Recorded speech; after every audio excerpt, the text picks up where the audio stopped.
Immigration, a word that has so much meaning to those who strive for a better future. In the U.S., a population of about 313.9 million people, there are 11.7 million of those who are immigrants. Immigrants who are living in fear, in shadows, and taking risks to help themselves. Does any of this have meaning? A change in America? Support? Maybe? Can there be a solution to such situation? America itself can decide on that. Hello, my name is Martin Jimenez, and I, along with my mom and my dad, was born in Mexico. I have two younger brothers, one of 8 years old and one of 5 years old. They were born here. So I came with my family. My dad came he came first, and he was working here as a part-time job in the fields. And he went back for my mom, and all three of us crossed together when I was around 5 years old. So we've got, in some cases, husbands and wives separated for 5 or 6 years. Now, how is that good for the United States? Or people whose talent we need, but we can't get them legal papers to come and do the things we want them to do. That needs to be part of reform as well. I've been living here already 12 years, and my dad's been living here for like 30, 35. We had fake papers, so that's like when a person that has papers lets you borrow them, and then you cross over with their papers. We have about 11 million people who are in the United States today don't have their proper papers. Somewhere between a third to a half of those people would immediately get permanent residence visas if we hadn't made very foolish changes to the law in 1996. So we have an interest in fixing those mistakes, and immediately half of those people will be eligible for visas.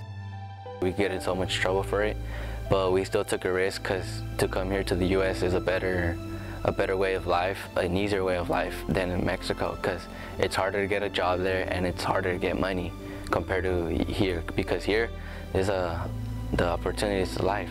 So back in the 80s, my dad, he actually jumped the border because the border wasn't as big as now. So he jumped it, and when he jumped it, he actually found his leg and he broke it. Right now, we have people dying in the desert trying to cross into the United States. It's really a tremendous shame and tragedy that people are losing their lives attempting to enter the United States. Those people need to be able to lawfully enter the United States, and we need to end that tragedy that is a blot on our nation. So he came to Los Angeles first. After that, he recovered, and he came and he lived with friends and family, some family that was here, and he met friends along the way. My dad got his papers like in '83 because he was working in the fields, and there was a law that if you were working on the fields, you could get your citizenship.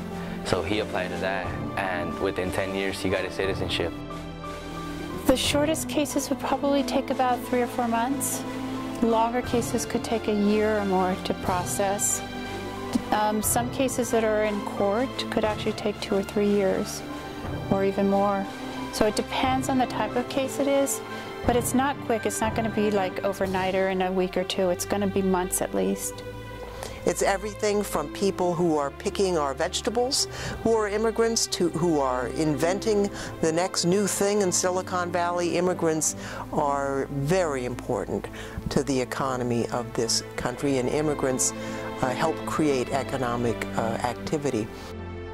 When he came back for us, instead of going back to LA, he went back to San Jose. So we struggled to get a house at first. We had a small family.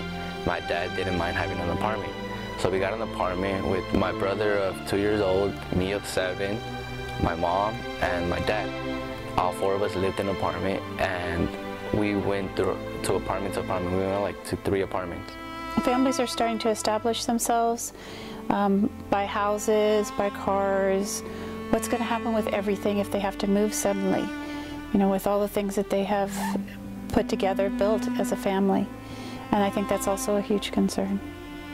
And after that, when the economy was kind of good, we bought a house. But then the economy crashed and we lost the house. So after we lost the house, we had to look for another place, and it took about 2 months to pick the perfect house. In March of 2013, my dad applied for me to get my citizenship. That worked out for us because I got my papers and my mom is on the same process. So now that I got my papers, I was struggling to see if I was gonna apply to scholarships, because some scholarships you need your social security number, and I didn't have that a year ago. So now that I have that, I'm not as afraid to apply for scholarships as I was before, because I didn't know if I was gonna go to college. And now that I have my papers, and hopefully my mom has them this year, we will go back to Mexico and see our family that we have not seen around 12 or 13 years since then.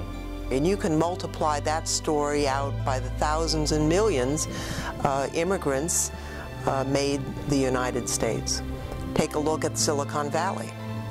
About half of the startups in Silicon Valley were started by somebody born in another country. Think of the thousands and thousands of jobs that were created by those startups. It's good for our economy. It's good for our national security. It's good for our people. And we should do it this year. With a sense of urgency, a spirit of compassion, and a commitment to security.